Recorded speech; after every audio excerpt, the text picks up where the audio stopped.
ఈ సంవత్సరం మార్కెట్లో పత్తి ధరలు నిజంగా మద్దతు ధర దాటబోతున్నాయా? ప్రపంచంలోనే అత్యధిక విస్తీర్ణంలో పత్తి పండించే దేశం ఇండియా. ఈసారి పత్తికి ఎంఎస్పి అనగా మద్దతు ధర రూ. 550 పెరిగి రూ. 8,260 అయ్యింది. మరి ఈ సంవత్సరం మార్కెట్లో పత్తి ధరలు నిజంగా మద్దతు ధర దాటబోతున్నాయా? చైనాలో నిల్వలు తగ్గుతున్నాయా? ఇండియా ఎక్స్పోర్ట్ పెరుగుతుందా?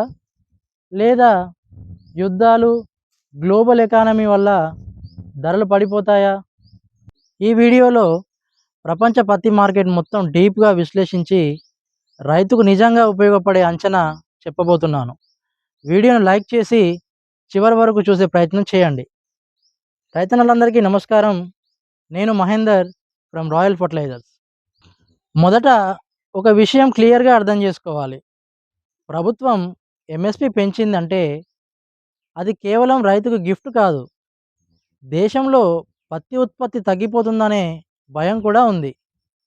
గత కొన్నేళ్లుగా పింక్ బోల్వామ్, వైట్ ఫ్లై దిగుబడి తగ్గడం మరియు ఇతర పంటలకు రైతులు షిఫ్ట్ అవ్వడం, అనగా మిట్ట పంటలు పండించే భూమిని కూడా వరి కోసం ఆయకట్టుగా మార్చడం, ఇలా డిఫరెంట్ పంటల వైపు రైతులు మారడం, ఇది కూడా పత్తి ఉత్పత్తిపై ప్రభావం చూపుతూ ఉంది.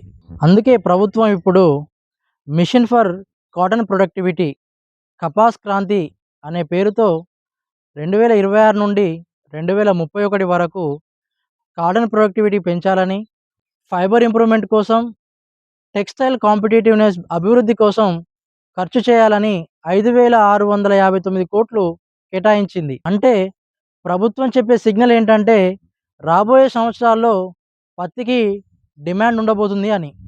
ఇప్పుడున్న ప్రపంచ పరిస్థితి చూద్దాం. యుఎస్డిఏ, ఐసిఏసి వంటి అంతర్జాతీయ సంస్థల అంచనాల ప్రకారం 2026-27లో ప్రపంచ పత్తి ఉత్పత్తి తగ్గే అవకాశం ఉంది అని, మరియు వినియోగం పెరిగే అవకాశం ఉందని చెప్తుంది.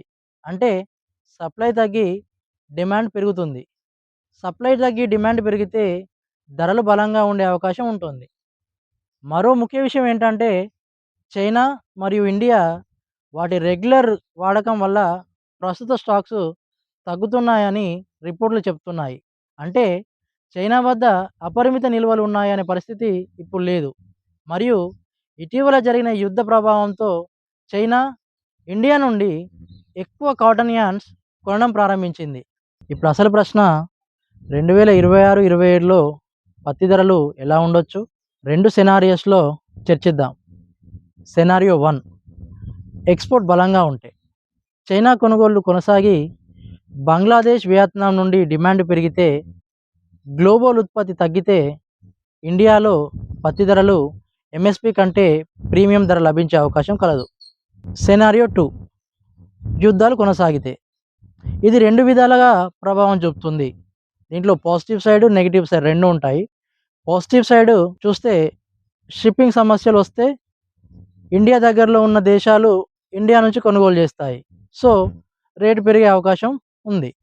నెగిటివ్ సైడ్ ఏంటంటే ప్రపంచ ఎకానమీ స్లో అయితే బట్టల కొనుగోలు తగ్గుతాయి. సో టెక్స్టైల్ మిల్స్ వాళ్ళు ప్రొడక్షన్ తగ్గించవచ్చు. అప్పుడు పత్తికి డిమాండ్ తగ్గి ధరలు ఒత్తిడిలోకి వస్తాయి.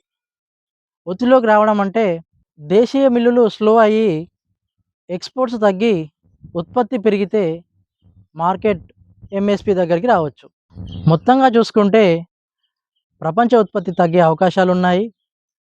చైనా స్టాక్స్ పైన ఒత్తిడి ఉంది. ఇండియాలో టెక్స్టైల్ సెక్టార్ బలంగానే ఉంది.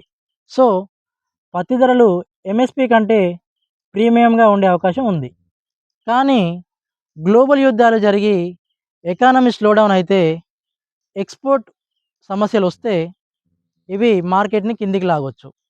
అయినా రైతన్నలు భయపడాల్సిన అవసరం లేదు. ఎందుకంటే మనకు ఆల్రెడీ ఎంఎస్పి ఉంది. ఈ సంవత్సరం పత్తికి ప్రీమియం రేటే ఉంటుందని మార్కెట్ ఎక్స్పర్ట్స్ యొక్క అంచనా. ఇప్పుడు మనం చేయాల్సింది ఏంటంటే మంచి దిగుబడితో పాటు మంచి క్వాలిటీ పైన ఫోకస్ చేయాలి. మార్కెట్ అప్డేట్స్ ఫాలో అవుతూ పత్తి అమ్మకం కోసం టైమింగ్ ప్లాన్ చేసుకోవాలి. పత్తి రేటు ఎంతుంటే రైతుకు గిట్టుబాటు అవుతుందో కామెంట్ చేయండి. ఇలాంటి నిజమైన మార్కెట్ విశ్లేషణలు కావాలంటే రాయల్ ఫర్టిలైజర్స్ ఛానల్ని సబ్స్క్రైబ్ చేసుకోండి. రైతు నిర్ణయం బలంగా ఉండాలంటే సమాచారం కూడా బలంగా ఉండాలి. ధన్యవాదాలు.